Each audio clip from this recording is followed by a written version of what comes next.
Waalaikumsalam warahmatullahi wabarakatuh. wabarakatuh. Alhamdulillahirabbil alamin wa bihi nasta'inu ala umuri dunya waddin wassalatu wassalamu ala khatamil anbiya'i wal mursalin Muhammadinil mab'uthi rahmatan lil alamin wa ala alihi wa ashabihi ajma'in amma ba'd.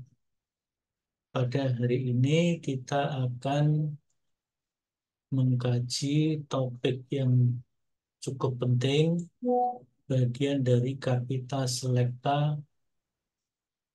Kemuhammadiyahan, yaitu pemikiran keislaman Muhammadiyah kontemporer.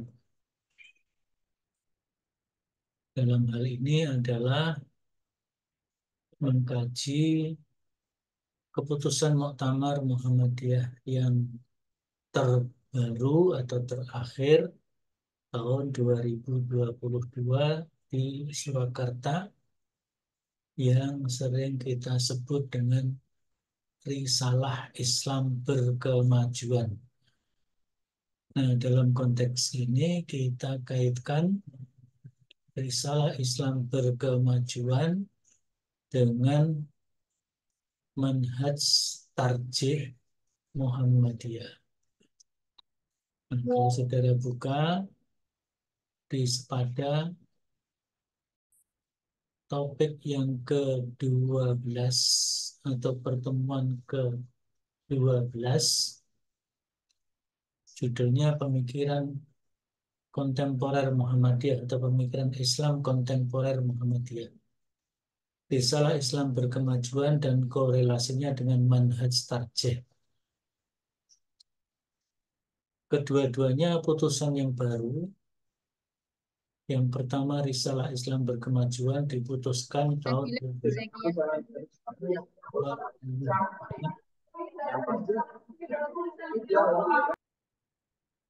Tolong yang tidak bertugas bicara untuk di-mute mikrofonnya ya, supaya tidak mengganggu perkuliahan kita.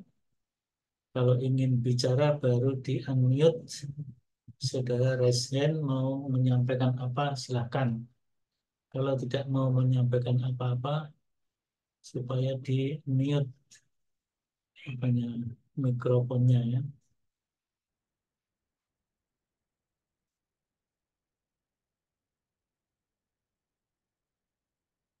Saya ulang. Jadi putusan muktamar yang terbaru lebih bersifat fikroh, bagaimana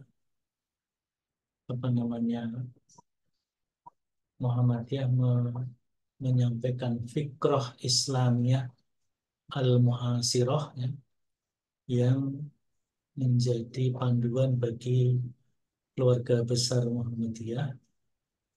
Begitu juga pada setelah muktamar kemudian ada Munas Tarjih Muhammadiyah ke-32 di Pekalongan, tepatnya di Universitas Muhammadiyah Pekajangan Pekalongan UMPP, yang memutuskan tentang manhaj tarjih. Manhaj tarjih yang semula belum menjadi putusan resmi kelembagaan, hanya menjadi panduan internal majelis tarjih di dalam melakukan ijtihad dan putusan-putusannya. Maka ini kemarin di dalam munas tarjih diputuskan menjadi putusan kelembagaan yang berlaku secara umum di Muhammadiyah. Sehingga semuanya perlu memperhatikan manhaj tarjih tersebut. Nah, ini yang pertama adalah Risalah Islam Berkemajuan.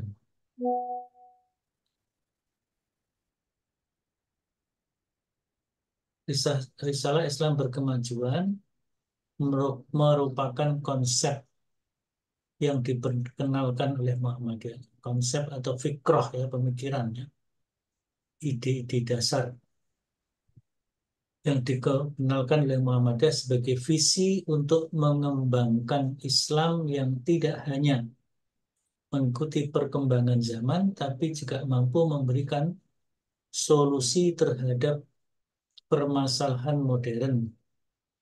Intinya adalah bagaimana Islam bisa menjadi agama yang dinamis, adaptif, dan dengan kemajuan ilmu pengetahuan dan teknologi, serta perubahan sosial,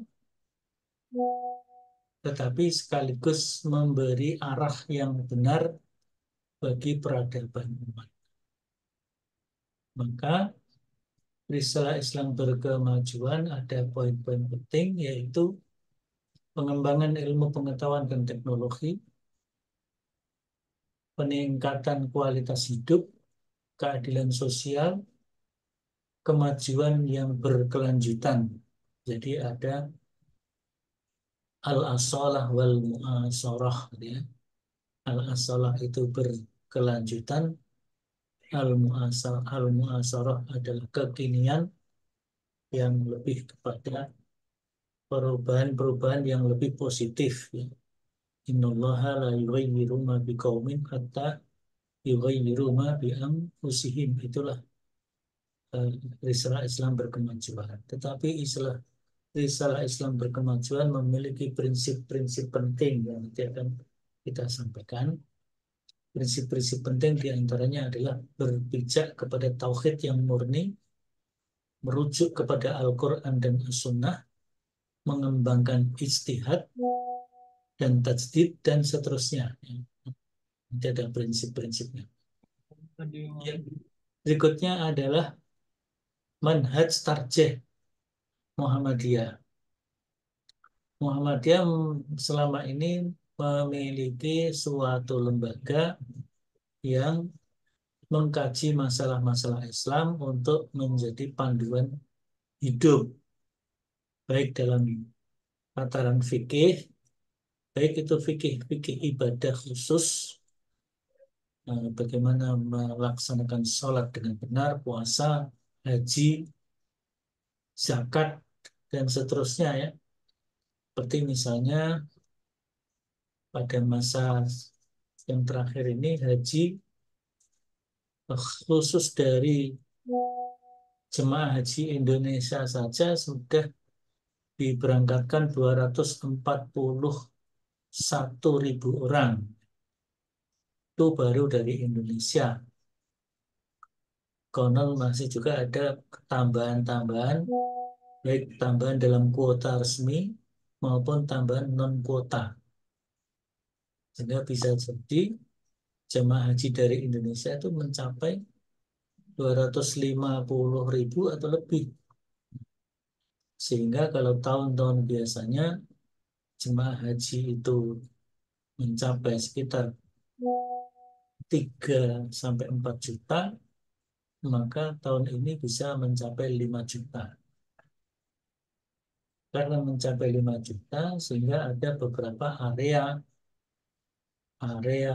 tempat haji yang mungkin mengalami kepadatan kepadatan jemaah, sehingga di tempat-tempat tertentu diatur dengan sedikit merubah, tapi karena adanya kesulitan-kesulitan kalau dilaksanakan secara normal, maka diterapkan sistem rukhsah, ya.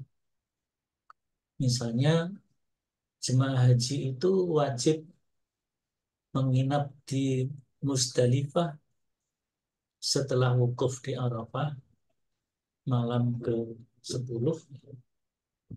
Karena Musdalifah kemungkinan sangat padat dan dikhawatirkan bisa mengalami bahaya, darurat, ya, doror, terutama bagi jemaah yang sudah sepuh-sepuh, maka di Musdalifah diterapkan sistem murur.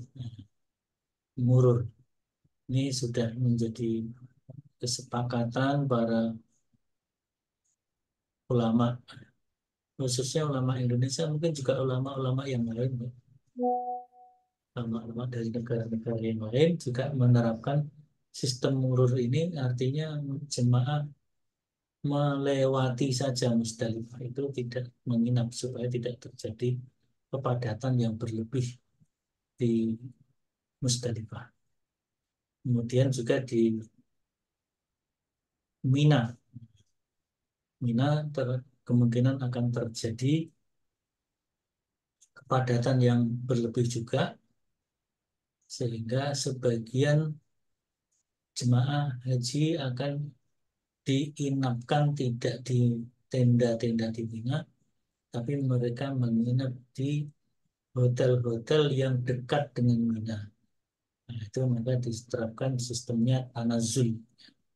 Jadi ada murur, murur dan tanazul. Apa itu murur dan tanazul tidak menjadi bahasan kita. Saudara silahkan mencari referensi tentang itu.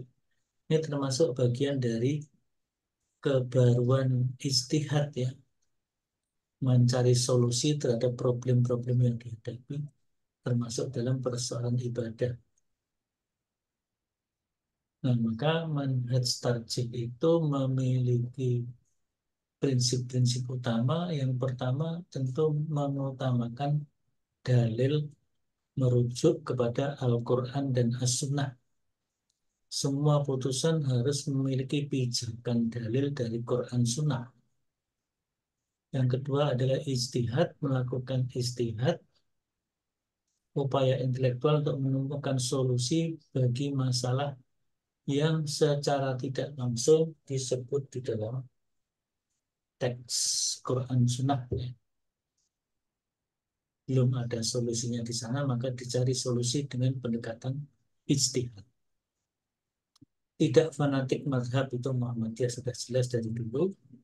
Kemudian melakukan kontekstualisasi. Sekarang apa korelasi antara risalah Islam berkemajuan dan manhaj tarjih Muhammadiyah? Jadi silakan, ya, nanti dibaca ulang, didalami dari sepada ini, ya.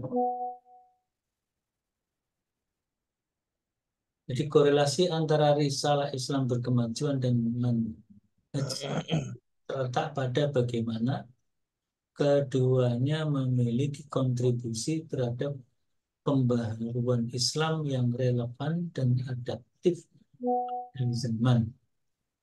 Manhaj tarjih menyediakan metodologi yang memastikan bahwa fatwa dan panduan keagamaan diambil berdasarkan kajian yang mendalam dan kontekstual.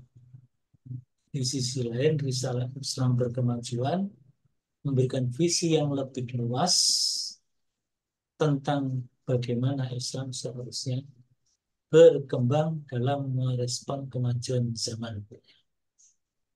Nah, itulah korelasinya. Maka manhaj tarjih, dengan manhaj tarjih yang kuat, Muhammadiyah dapat memastikan interpretation, ya, interpretasi dan aplikasi ajaran Islam yang relevan dengan konteks zaman, tetapi tetap istiqomah berpijak kepada prinsip-prinsip risalah Islam yang bersumber kepada Al-Quran dan As-Sunnah.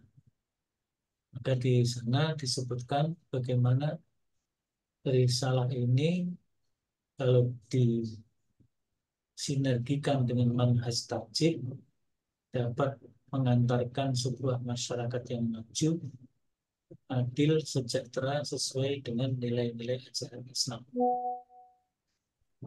Nah, dalam manhaj ini terdapat 3 pendekatan, dan semuanya sudah mendengar dan sudah memahami pendekatan itu, yaitu pendekatan bayani, burhani, dan irfani.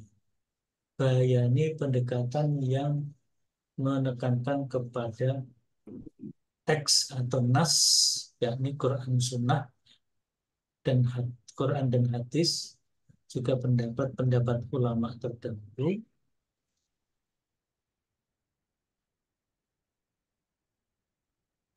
yang di mana pendekatan ini fokus kepada pemahaman tekstual, pemahaman literal dan tekstual dari sumber-sumber utama Islam, yaitu Quran, Sunnah, ditambah sumber-sumber yang lain pendukung seperti ijma, qiyas, istihsan, istislah, dan lain-lainnya, atau maslahah mursal.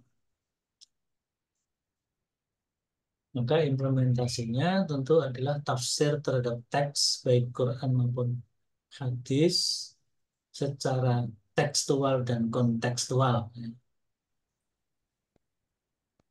Secara tekstual dan kontekstual, hal ini termasuk memahami asbabun nuzul, sebab-sebab turunnya Al-Quran, dan juga asbabul wurud, sebab-sebab munculnya hadis.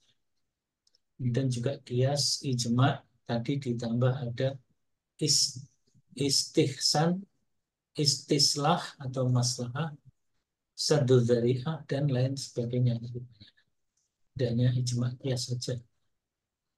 Kemudian burhani, pendekatan yang menekankan rasionalitas, bukti-bukti ilmiah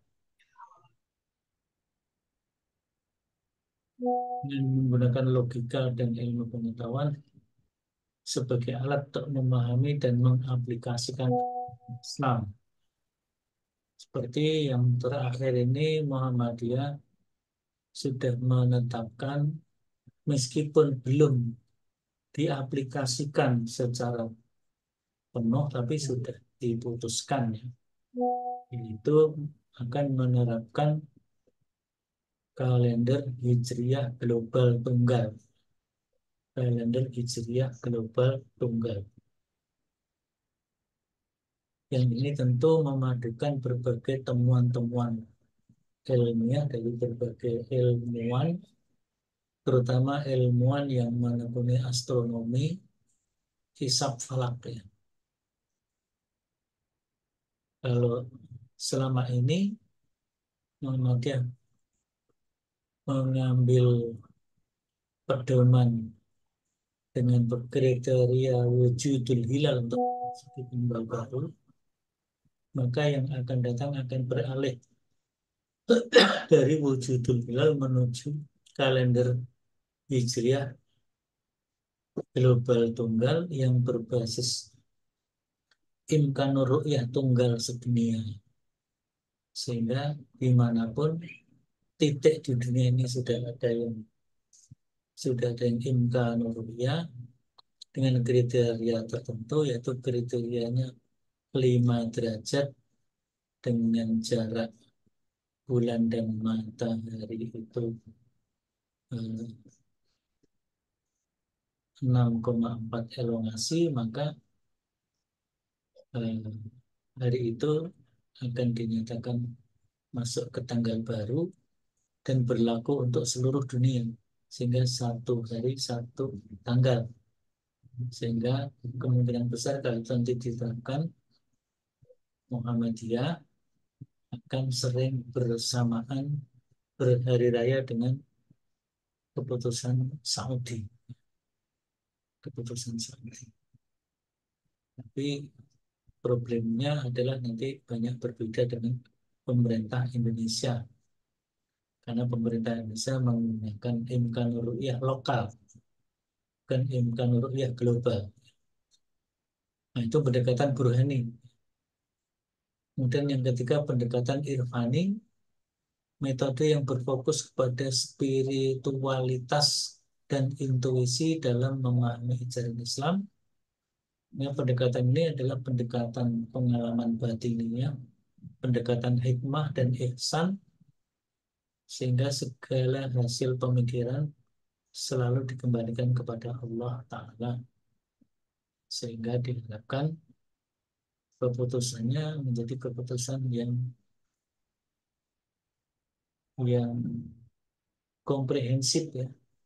Ada teksnya, bayani, ada pemikiran logis empiriknya, burhani, ada pemikiran mendalam dengan hati nurani, yaitu irfan. Implementasinya ada unsur-unsur tasawufnya, ya, tasawufnya.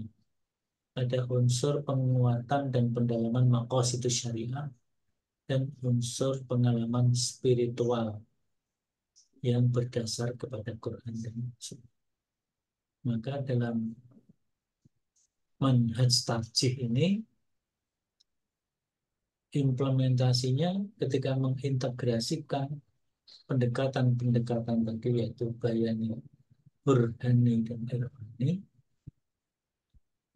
dalam melakukan proses tarjih diharapkan dapat mencapai putusan yang komprehensif dan kontekstual. Maka kajiannya mendalam, analisisnya rasional, pendalamnya spiritual. Nah, di sini ini adalah upaya-upaya Muhammadiyah dalam mengembangkan pemikiran kontemporer. Ini beberapa naskah putusannya. Ada Risalah Islam Berkemajuan dalam format PDF. Nanti silakan dibuka. Kemudian ada Risalah Islam Berkemajuan itu PPT. Ini dari saya. Kemudian ada Manhaj Tarjih dari Majelis Tarjih PP Muhammadiyah. Kemudian ada ini putusan muktamar ya. Putusan muktamar. Nah, kemudian ini penopang dari putusan muktamar juga Muktamar Aisyah, Risalah Perempuan Berkemajuan. Nah, kemudian setelah itu saudara membuat sebuah tugas.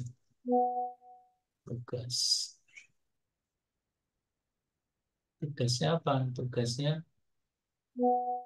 membuat artikel ilmiah berkelompok 3 sampai 5 orang. Dan nanti artikel ini bisa menjadi bagian dari riset yang saudara lakukan ya. Maka dalam mengambil topik ini kaitkan dengan judul mini riset saudara. Itu bisa menjadi landasan teoritiknya nanti. Jadi menulis artikel panjangnya bebas, nggak dibatasi, tapi memiliki standar jurnal ilmiah gitu ya, yang memaparkan korelasi antara risalah Islam berkemajuan dan manhaj tarjih Muhammadiyah dalam tataran teori dan praktek. Kalau ini adalah yang saudara terapkan dalam ini riset, ya enggak apa-apa. Dan misalnya penerapan risalah Islam berkemajuan pada program-program Muhammadiyah di cabang A misalnya dengan landasan atau dengan perspektif manhaj tarjih. Itu sudah menyelesaikan semuanya, menyelesaikan tugas ini sekaligus tugas mini risetnya kan gitu ya. Nah, ini sudah ada apa namanya alokasi waktunya. Jadi bisa dimulai hari ini sampai tanggal 23 tahun 2024 jam 12 AM 12 siang ya. Nah, ini kalau kita buka alokasi waktunya, ini saudara bisa mengerjakannya dalam alokasi mulai tanggal 13 hari ini sampai 23 Juni minggu depan. Bukan ya, bukan minggu depan. Minggu depan tuh 20. Ini 23 itu hari Ahad. Dan jam 12 siang. Jam 12 siang. Maka kalau saudara bisa mengupload antara tanggal itu, yaitu tanggal 13 hari ini, sampai tanggal 23, jamnya tadi jam 12, jam 12 siang, maka saudara upload tepat waktu. Yang mengupload salah satu saja, tapi 5 orang dicantumkan semuanya. 3 atau 5 orang itu dicantumkan semuanya, waktunya 10 hari sampai hari raya Idul Adha. Jadi hari Kamis depan tanggal 20 masih tetap masuk, gabung juga AB, karena Senin kelas B nggak bisa masuk ya. Senin pas hari raya, libur itu. Mau nggak mau pokoknya kita offline nggak bisa, apalagi online nggak bisa, apalagi offline itu hari Senin ya. Hari Senin kita berhari raya, sholat Id di pagi hari, karena kita masih menggunakan wujudul hilal. Kalau kita andaikan sudah menerapkan kalender hijrah global tunggal, kemungkinan kita berhari raya hari Ahad seperti Arab Saudi. Tapi itu karena belum divalidasi, putusannya belum ditanfidkan. Tahun depan insya Allah kita Idul Fitri, Idul Adha berbarengan dengan saudara-saudara di pusat Islam, karena itu berlaku global. Jadi kalau saudara mengerjakannya dan menguploadnya tepat antara tanggal 13-23, maka saudara akan tepat waktu. Tapi kalau saudara sesudah tanggal 23 dan terakhir adalah 26. Jadi kalau 24, 25, 26, maka saudara masih bisa mengupload, tetapi dinyatakan terlambat. Tidak apa-apa. Kalau memang di tanggal ini nggak bisa, ini masih bisa laksanakan saja. Ada keterlambatan, berarti ada pengurangan sedikit saja. Nah, kalau tanggal 26 nggak bisa, maka hari-hari berikutnya sudah nggak bisa. Ya, hari-hari berikutnya sudah nggak bisa. Tapi 1 hari sampai 27 masih ada reminder, ada peringatan. Silahkan Anda lakukan, upload segera. Nah, begitu 27 tab, jam 12 sudah habis waktu. Nggak boleh minta dibuka lagi. Ya, itu ya. Ini barangkali mungkin ada yang mau ditanyakan, dipersilahkan. Yang mau bertanya tentang ini, kita perkuliahan tinggal 2 kali lagi, yaitu tanggal 20, nanti masih gabung. Kemudian setelah tanggal 20, nanti yang kelas B masuk tanggal 24, sesuai jadwal mudah-mudahan, kecuali kalau ada hal melintang. Kemudian nanti yang terakhir kelas A itu tanggal 27, dan setelah itu kita selesai kuliahnya. Hari-hari setelah tanggal 27 akan saya berikan kuis ya. Kuis sebagai pertama menunjukkan kisi-kisi UAS-nya. Dari kuis itu akan diketahui kisi-kisinya. Kemudian yang kedua, kuis itu sekaligus latihan soal, latihan UAS ya. Tapi latihan yang memiliki nilai. Kalau saudara kerjakan dan saudara mengerjakannya benar, maka saudara akan mendapatkan nilai. Kalau saudara nggak kerjakan, ya tentu tidak akan mendapatkan nilai. Monggo dipersilahkan yang mau bertanya. Ada yang mau bertanya apa enggak tentang hal ini tadi yang saya sampaikan? Yang terlambat juga boleh bertanya. Nah, kemudian yang tugas yang kemarin, yaitu progress report. Progress report riset, mini risetnya ya tetap dikerjakan ya. Kita lihat misalnya progres mini riset kelas A dulu. Apakah sudah ada yang mengerjakan? Belum. Nah, ini kelas A sudah terkumpul 8 orang, 8 kelompok ya. Dari 8 ini semuanya tepat waktu, saya nggak usah lihat isinya. Jadi 8 kelompok, kalau per kelompok berarti sudah 40, sudah komplit ya.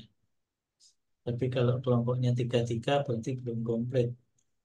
8 kali 3 baru 24. Kalau ada yang 4, 4 kali 8 berapa? 4 kali 8 itu 32. Tergantung jumlahnya itu. Ini kita lihat satu saja. Ini punya Royhan ya. Ini progress reportnya sudah disampaikan. Setelah progress report nanti di saat UAS saudara mengerjakan ujian dan juga mengupload hasil mini risetnya. UASnya dikerjakan sendiri-sendiri, mini risetnya dikerjakan berkelompok, tapi mengumpulkannya pengumpulan secara individu, ya. Pengumpulan secara individu. Nah, itu ya. Meskipun mini riset itu berkelompok, tapi nanti uploadnya per individu dengan tetap menyebut anggota kelompoknya masing-masing. Tapi kalau yang tugas apa namanya hari ini membuat artikel berkelompok itu yang mengupload kelompok satu orang saja yang mengupload. Mengupload satu kelompok satu orang saja, tapi anggota kelompoknya harus disebutkan. Kita lihat kelas B ya. Kelas B, kelas B malah baru 3. Jadi padahal yang kemarin meminta untuk dibukakan, ya, karena kelas A belum diubah, itu kelas A malah sudah yang mengupload sudah 8 kelompok. Ini kelas B baru 3 kelompok. Kita nggak tahu kelas B itu berapa. Saya kira bersama kelas A dan B. Kalau kalau itu 44, sekitar hampir 40 orang, ya ada 10 kelompok paling banyak. Yang kelas A, kalau 44 ya 10 kelompok lebih. Tapi kalau 33 lebih dari 10. Kalau 55, 8 sudah masuk. Nah, jadi ini kalau 3 ini belum ini. Tapi alhamdulillah semua yang sudah mengupload tepat waktu karena ini tandanya hijau semuanya. Tandanya hijau. Afwan, Zat, mau nanya, Zat. Ya, Pengumpulannya itu di website mana ya, Zat? pengumpulan apa? Mini riset sama yang tugas yang barusan. Kalau tugas ya di Sepada tuh Mas. Kan kita pakai Sepada. Oke, baik, Zat. Nah, kalau masih tanya websitenya apa? Kan kita pakai Sepada. Sepada itu namanya LMS, Learning Management System. Seluruh materi, seluruh proses perkuliahan kita rekam dan dokumentasikan lewat Sepada. Sehingga kalau ada yang mengirim pekerjaan atau tugas secara manual lewat WA, baik Japri maupun di grup, itu tidak dijamin. Tapi saya akan perhatikan, saya cari. Tapi kadang-kadang kan WA ini sekarang ada pakai timer. Yang pakai timer bukan saya, kalian sendiri yang pakai timer.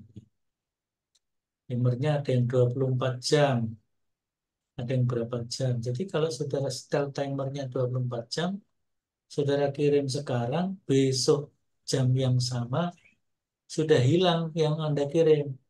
Ya. Sehingga saya nggak bisa buka. Itu bukan salah saya,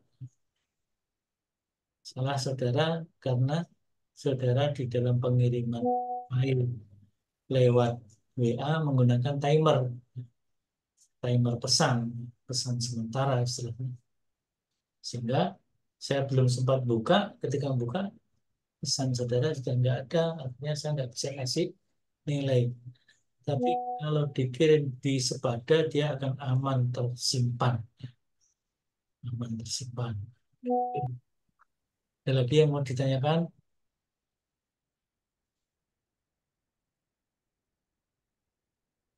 Ya, yang kelas B, progres mini risetnya baru 3 kelompok.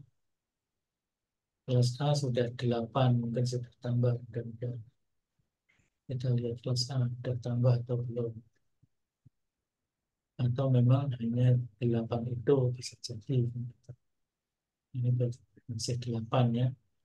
Kalau mungkin anggotanya itu 55 sudah komplit ini 8.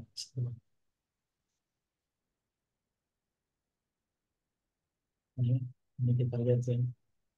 Jadi ini sudah 8 submitted, 8 kelompok. Kalau memang betul-betul kelas A itu anggotanya 55 per kelompok, berarti ini sudah komplit.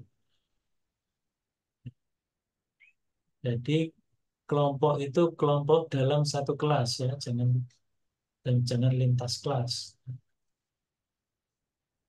Termasuk yang kelompok bikin artikel tentang Risalah Islam Berkemajuan dan Manhaj Tarjih itu, saudara mengumpulkan 5 orang boleh, 4 orang boleh, 3 orang boleh dalam satu kelasnya masing-masing.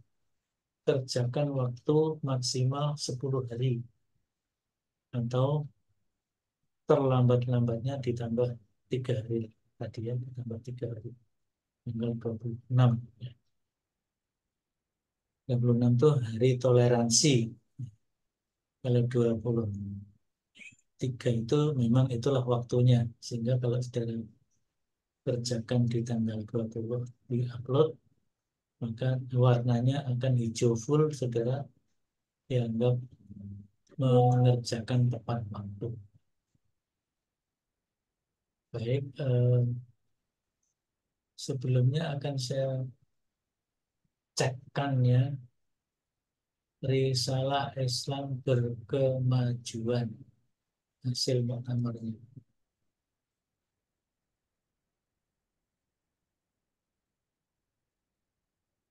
Yang PDF.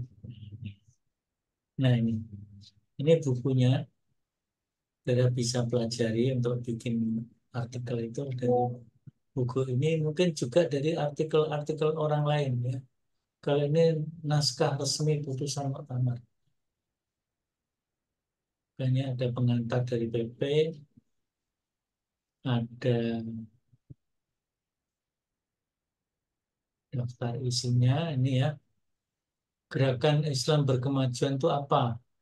Gerakan dakwah, tasdid, ilmu, dan amal. Karakteristiknya apa? Ini ada karakteristik, ada manhaj. Kita lihat halaman 12. Karakteristiknya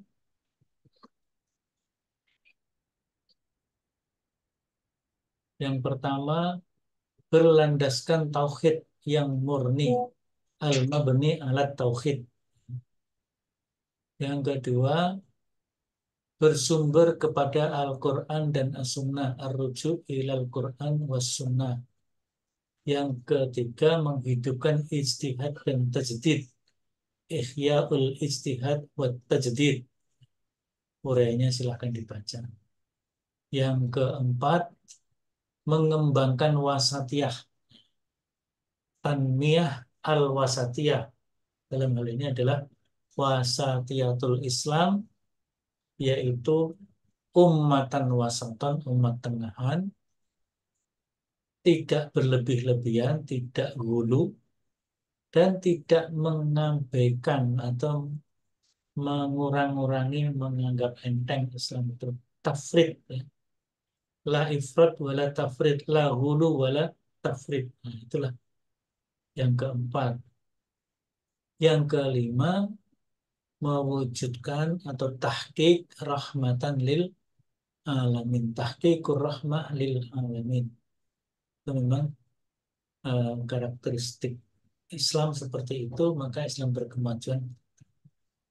Manhajnya, ini ada beberapa manhaj Islam berkemajuan bersumber manhaj yang berkaitan dengan sumber ajaran Islam, ya. Kemudian dimensi ajaran Islamnya. Kalau sumbernya Quran, Sunnah, ya. Quran, Sunnah dengan berbagai pendekatan-pendekatan kaidah. Tadi ada ijma, qiyas, ya. Kemudian apa namanya di sini disebut ada metode bayani, metode taklili, istislahi, ya. Kemudian juga kriteria-kriteria hadis yang dipakai. Kemudian dimensi ajaran Islamnya ada ibadah, akidah, ibadah, akhlak, muamalah. Akidah, ibadah, akhlak, muamalah. Meskipun dulu ada yang menyarankan supaya disesuaikan dengan MKCH. Di MKCH itu akidah, akhlak, ibadah, muamalah. Tidak apa-apa. Nah, kemudian manhajnya juga menggunakan trilogi pendekatan, yaitu bayani, burhani, dan irfani. Tadi sudah dijelaskan ya di sana. Kemudian istihad yang berkelanjutan, continuity and change. Kemudian akal dan ilmu pengetahuan, mengintegrasikan peran akal dan ilmu pengetahuan. Itu apa namanya? Risalah Islam berkemajuan. Jadi kalau kita lihat globalnya ini saja di dalam daftar isi. Rinciannya silahkan nanti dibaca. Ini sudah disediakan di sepada. Nah, ini ada perkhidmatan Islam berkemajuan. Yang pertama, Islam berkemajuan untuk umat, untuk bangsa, untuk kemanusiaan, untuk global dan masa depan. Nah, bagian akhir adalah dalil-dalil dari Al-Quran dan Al-Hadis. Nah, itu kemudian kita buka yang manhaj, ya. Manhaj Tarjih Muhammadiyah. Nah, ini ringkasan nih. Nanti saya tambahkan yang teks lengkapnya. Ini ringkasan dari saya. Apa itu manhaj tarjih? Kemudian contoh bertarjih. Jadi di sini kata tarjih secara lughawi dan tarjih secara istilahi. Nah, kemudian manhaj tarjih itu apa? Ini tarjih secara pengertian istilah usul fikih, ya, dalam usul fikih itu membandingkan kualitas hadis, ya. Yang pertama ini riwayat Muslim dari Aisyah, yang kedua riwayat Muslim dari Hurairah. Nah, yang riwayat Muslim dari Aisyah dianggap lebih kuat daripada hadis yang kedua. Sama-sama riwayat Muslim, tapi kenapa? Nah, sanad yang rawinya lebih mengerti peristiwa, misalnya sebagai pelaku peristiwa atau melihat peristiwa secara langsung lebih kuat, ya. Karena Aisyah ini langsung an Aisyah qalat idza jawaza al-khitana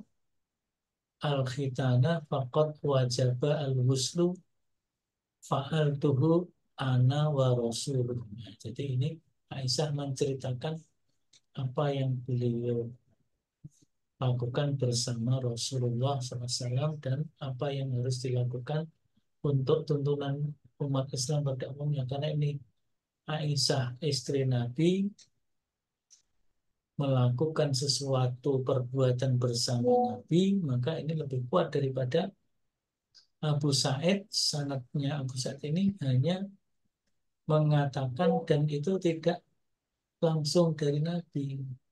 Sebutkan an Abi Sa'id Al-Khudri anin Nabi gitu aja. Nabi anhu qala, ini tidak disebutkan secara konkret apakah dia mendengar sendiri atau mendengar dari orang lain. Innamal ma'u minal ma'. Maka ini dianggap yang rajih adalah hadis yang di atas. Ini contoh tarjih yang lain lagi, menyentuh kulit perempuan yang boleh dinikahi membatalkan puasa, membatalkan wudhu, ya, menyentuh kulit perempuan yang bukan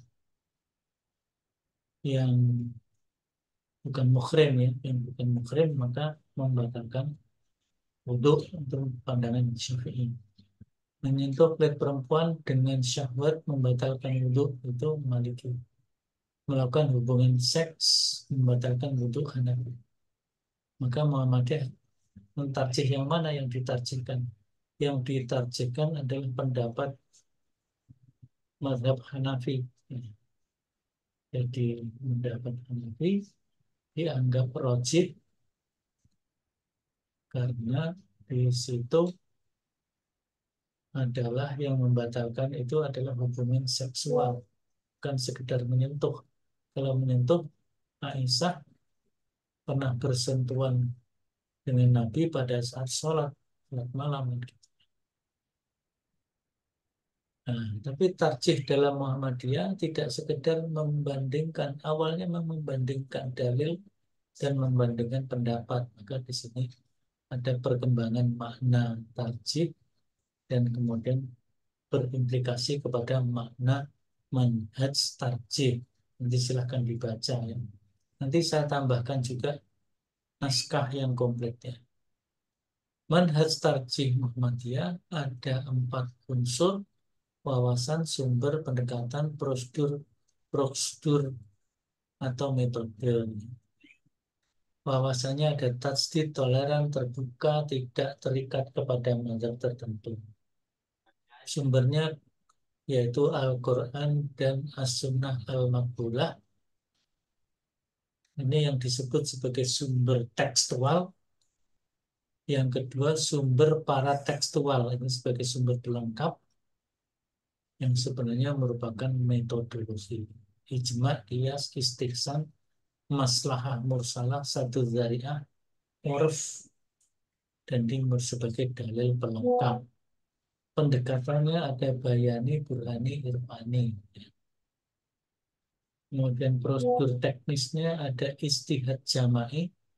Istihad jama'i itu istihad bersama-sama. Jadi kalau putusan pribadi bukan tidak diakui sebagai putusan resmi, tapi pendapat pribadi dihormati. Untuk diterapkan secara bersama dalam organisasi harus merupakan hasil istihad jama'i. Jadi itu prosedurnya begitu, ya. Istihad jama'i berarti ulama-ulama mengkaji bersama, bermusyawarah, mencari kebenaran, mencari yang rajih, mencari pendapat yang terkuat, dan memutuskan dengan putusan yang komprehensif. Itulah ijtihad jama'i. Kemudian istiqra' maknawi, upaya menemukan satu masalah harus dilakukan penelitian terhadap berbagai sumber-sumber syariah yang ada, baik dalil-dalil tekstual maupun dalil-dalil para tekstual tadi. Nah, ragam metode untuk menentukan norma konkret al-ahkam al-far'iyah atau tuntunan-tuntunan praktis. Terdapat 3 ragam metode yang secara tidak langsung dipraktekkan dalam pengambilan putusan dan berbuat tarjih, yaitu metode bayani atau interpretasi, metode kiasi, analogi, metode istislahi mencari yang lebih maslahah, dan metode sinkronisasi mengkompromikan dalil-dalil yang bertentangan, namanya al-jam'u atau mensinkronkan. Ini metode bayani seperti ini, nanti bisa dibaca. Metode kiasi ini ada contoh-contohnya. Metode istislahi,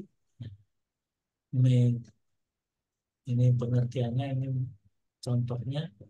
Sinkronisasi, mensinkronkan, mengkompromikan apabila ada dalil yang kelihatannya bertentangan. Maka yang pertama al-jam'u wa taufiq, betul-betul dikompromikan kalau memang sudah bisa dikompromikan.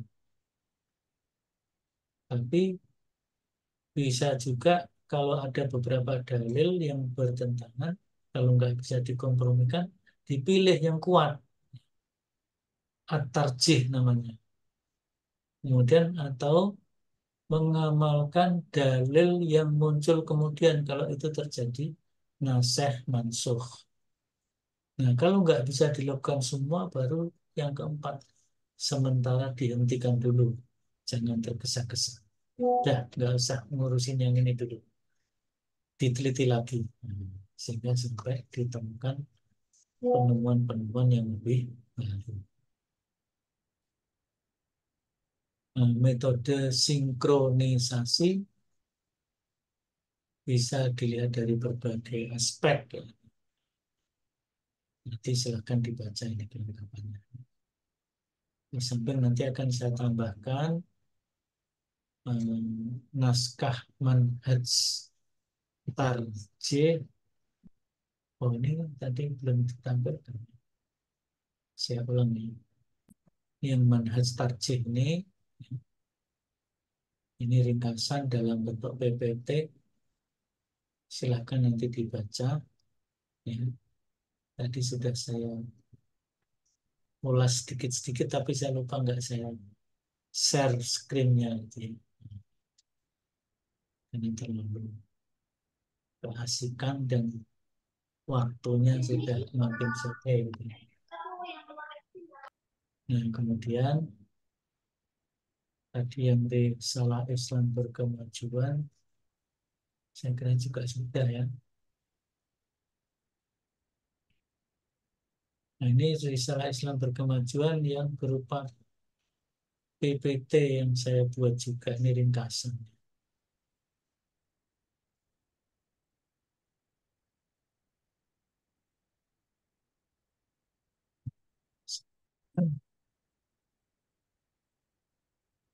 Ini pendahuluannya, ya. Kemudian mengurai kata-kata maju dan berkemajuan dalam sejarah Muhammadiyah. Ada Islam, maju, kemajuan, dan menggembirakan. Itu sejak zaman Kiai Dahlan sudah ada kata-kata itu ya. Jadi seperti ini misalnya. Sejak awal berdiri Muhammadiyah menggunakan kata kunci maju, kemajuan, menggembirakan telah menjadi ruh dan spirit perjuangan Muhammadiyah. Statuten, dalam statuten itu seperti akte yayasan kira-kira gitu Pak sekarang. Nah, dia mendapatkan statuten dari pemerintah Belanda. Itu pengesahan statutennya oleh pemerintah Belanda. Di sini disebutkan Muhammadiyah itu punya tujuan menyebarkan pengajaran agama Kanjeng Nabi pada penduduk Bumi Putra dalam Presidensi Yogyakarta. Nah, ini ada memajukan hal agama kepada anggota-anggotanya. Statuten tahun 14, jadi 2 tahun sudah diperbaiki karena perkembangan Muhammadiyah. memajukan, menggembirakan pengajaran dan pelajaran igama. Dulu menyebut agama itu igamanya. Bihi, Nederland, India Belanda, atau Indonesia sekarang. Memajukan, menggembirakan kehidupan atau cara hidup sepanjang kemauan agama. Sesuai dengan prinsip agama maksudnya ya. Kepada lead-leadnya, kepada anggota-anggota. Nah ini ya. Dahlan juga menggunakan kata kemajuan ketika memberi pesan kepada kader-kader muda waktu itu.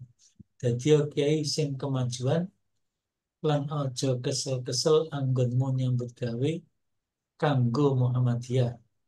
Ada yang nggak paham ini?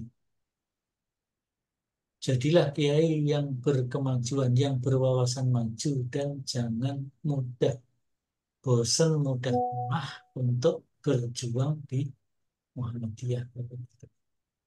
Nah ini kesinambungan penguatan pemikiran dan mulai dari Muqaddimah sampai yang terakhir adalah Risalah Pencerahan tahun 2019 yang kemudian menjadi Risalah Islam Berkemajuan dan Manhaj Tarjih yang terbaru. Nah ini tadi karakteristiknya sudah kita sampaikan, manhajnya. Ini karakteristiknya dalam bentuk bahasa Arab. Ini kriteria dalil pakai, Qurannya jelas, hadisnya kriterianya ada ini. Nanti silahkan dibaca. Hadis yang dipakai Muhammadiyah itu hanya 4 ini. Sahih li dzatihi, sahih li ghairi, sahih hasan li dzatihi, hasan li ghairi. Dhaif tidak ada. Hadis dhaif nggak dipakai. Ini manhajnya.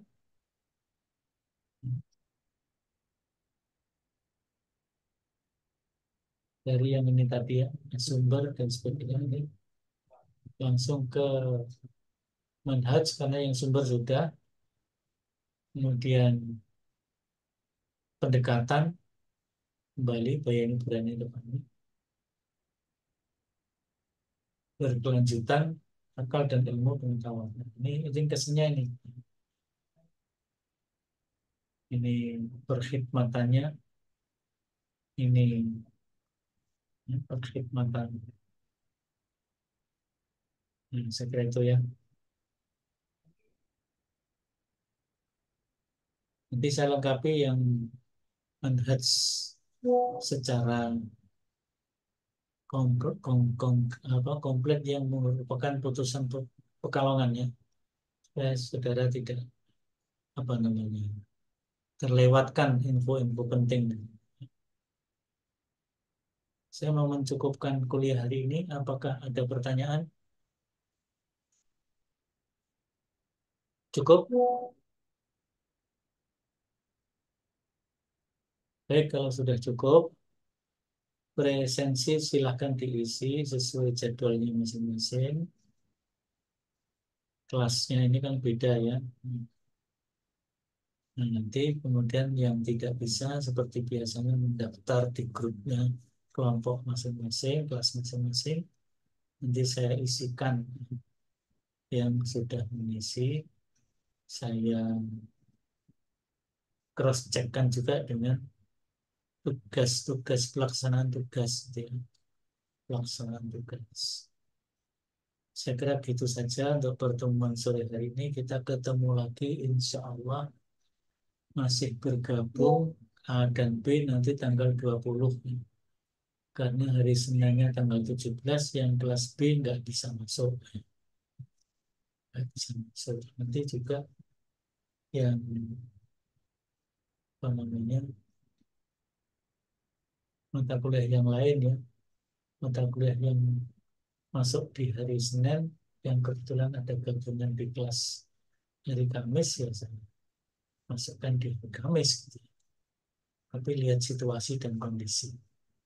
Kalau hari Kamis itu masih suasana hari tasrik terakhir ya kita kita pertimbangkan.